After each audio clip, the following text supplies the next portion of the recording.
Yeah. Sa buhay kailangan matutong pumili. Hindi lahat ng gusto mo dapat mong bihin. Hindi lahat ng mahal mo dapat mong habulin.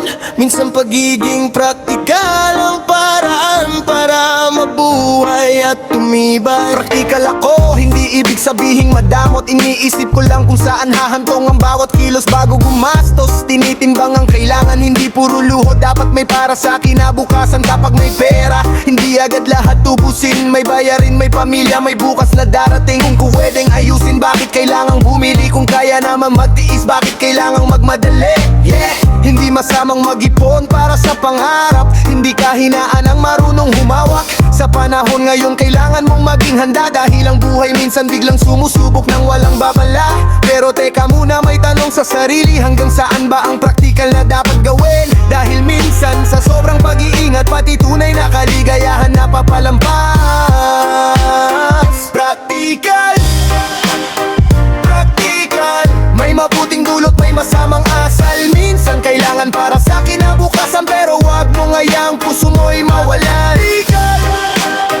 Praktikal, hindi lahat ng bagay sinusukat sa halaga. Pera man, pag-ibig man, pangarap sa buhay, may mga bagay na di nabibili kahit gaano karami ang hawak mong salapi. Praktikal sa trabaho, praktikal sa negosyo, hindi papasok kung puro peligro. Tinitingnan ang kita, tinitimbang ang gastos. Ayaw mong matapos na bulsa mo'y butas. Kung wala sa budget, sabihin mong next time. Hindi mo kailangan magpanggap para lang makasabay. Maganda yan kung may tamang dahilan, hindi nagpapadala sa uso ng karamihan. Pero bad side nito kapag sobra na talaga, pati sariling pangarap pinapatay mo na. Hindi kailangan mahal yan, sayang ang pera. Hanggang isang araw, bakit hindi ko sinubukan noon pa?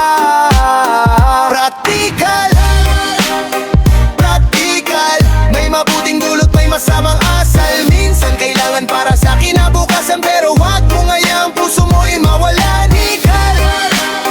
Praktikal, hindi lahat ng bagay sinusukat sa halaga. Pera man, pag-ibig man, pangarap sa buhay, may mga bagay na di nabibili kahit gaano karami ang hawak mong salapi. Isang pagiging praktikal nagiging dahilan para piliin ang pera kaysa tunay na pagmamahalan. Mas mayaman siya, kaya siya ang pinili, pero pag-ibig na totoo na iwan sa tabi. May taong nandyan sa hirap at gulo, pero iniwan dahil walang maipapangako sa'yo. Pinili ang komportable, pinili ang sigurado, pero sa puso mo may tanong na hindi matalo. Yeah, hindi masamang isipin ang kinabukasan, pero wag kalimutan ng taong kasama mo ngayon. Buhay ay hindi puro computation, may emosyon, pangarap, puso at connection.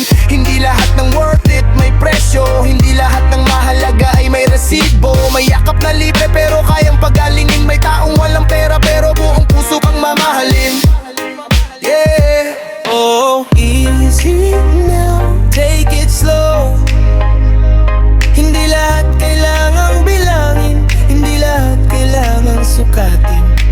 Minsan kailangan mong huminga, tumingin sa paligid at tanungin ang sarili, masaya ba ako? Payapa ba ako? Kung mawala ang pera, ano ang matitira sa puso ko? Kaya praktikal pero wag maging makasarili. Mag-ipon oo, pero matutong magbahagi. Magplano para bukas pero mabuhay ngayong araw. Dahil ang oras na lumipas di na maibabalik. Kahit kailan piliin ang kailangan kaysa sa luho, pero wag ikulong ang sarili sa takot. Minsan kailangan mong sumugal para mangarap, dahil walang malaking tagumpay na nagsisimula sa puro pag-iwas. Praktikal sa pera pero generous sa puso, marunong mag-budget pero marunong ding tumulong. Alam ang limitasyon pero hindi nawawala ang malasakit, dahil tunay na yaman ay nasa kabutihan, di lang sa bulsa at gamit. Kung praktikal man ako, hindi ibig sabihin wala akong puso.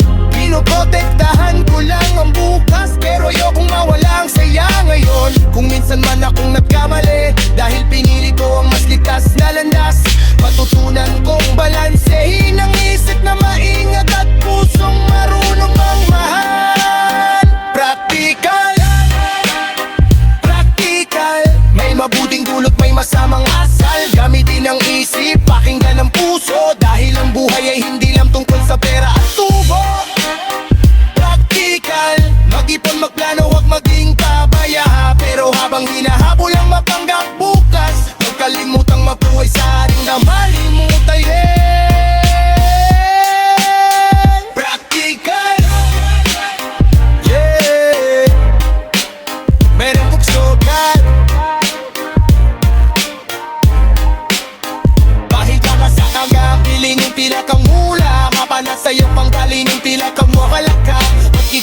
pumaskos Magkala pa magsububang pero wibag ko na yung plan naman